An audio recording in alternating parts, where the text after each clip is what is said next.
낭독자 백윤수입니다. 부모 노릇을 하려면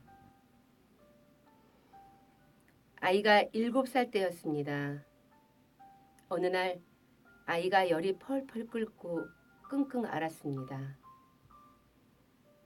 감기인 줄로만 알고 동네 소아과에 다녔는데 열이 도무지 가라앉지 않았습니다.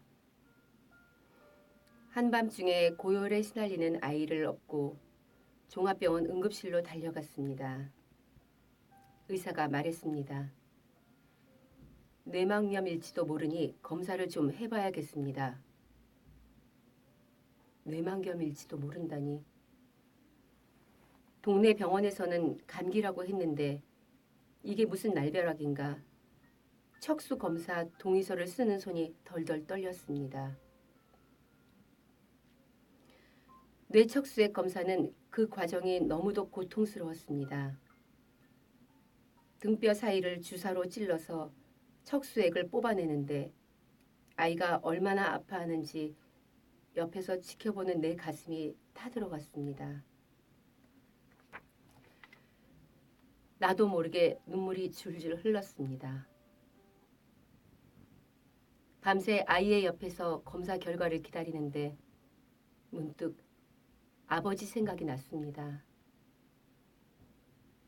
나는 아버지의 눈물을 한 번도 본 적이 없습니다.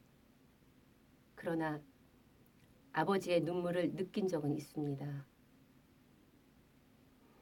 초등학교 1학년 때였습니다. 나는 홍역으로 며칠 동안 펄펄 끓는 고열에 시달렸습니다.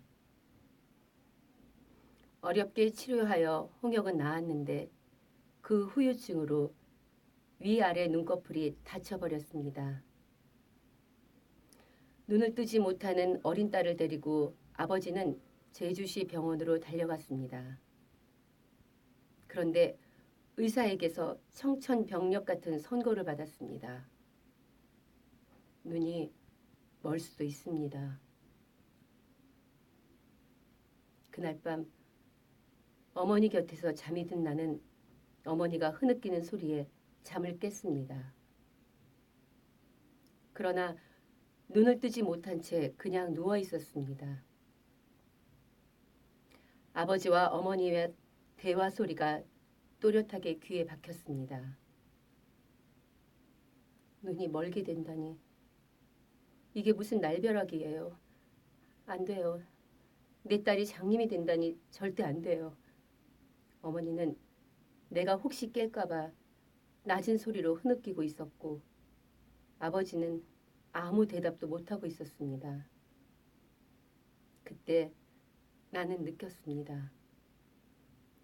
아버지가 지금 눈물을 흘리고 있다는 것을.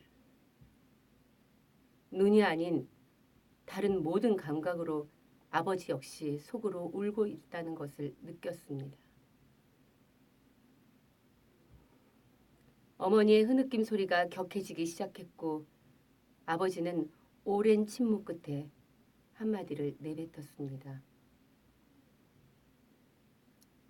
부모는 자식 일에서는 어떤 일에도 담대해야지. 그 말에 어머니의 울음은 서서히 잦아들었습니다. 그 밤 아버지가 울음 섞인 목소리로 하신 그 한마디는 내 가슴에도 그대로 와서 박혔습니다. 그 후 수술과 여러 번의 통원 치료 끝에 내 눈은 말끔히 나았습니다. 그리고 그 힘든 시기를 이겨내며 나는 자식을 향한 부모님의 사랑이 얼마나 깊은지도 절실히 깨달았습니다. 오랜 세월이 흐른 후 나의 아이가 그때의 내 나이가 되어 뇌 척수 검사를 했습니다. 나는 검사 결과를 기다리면서 하염없이 눈물을 흘렸습니다. 부모는 자식 일에서는 어떤 일에도 담대해야지. 그때 아버지의 그 한마디 말이 떠올라 나는 강하게 입술을 깨물고 눈물을 닦았습니다.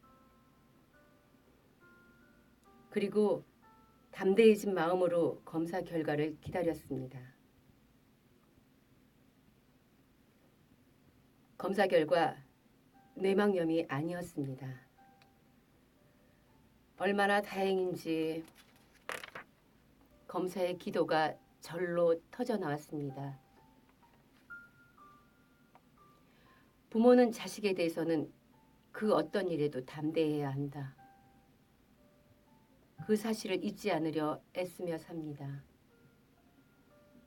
그것은 참 힘든 일입니다. 다른 일은 몰라도 자식의 일에서만은 감정 조절이 잘 되지 않습니다. 그럴 때마다 자식의 병 앞에서 속울음을 삼키면서도 흔들림 없이 담대하게 대처하신 아버지를 떠올리곤 합니다.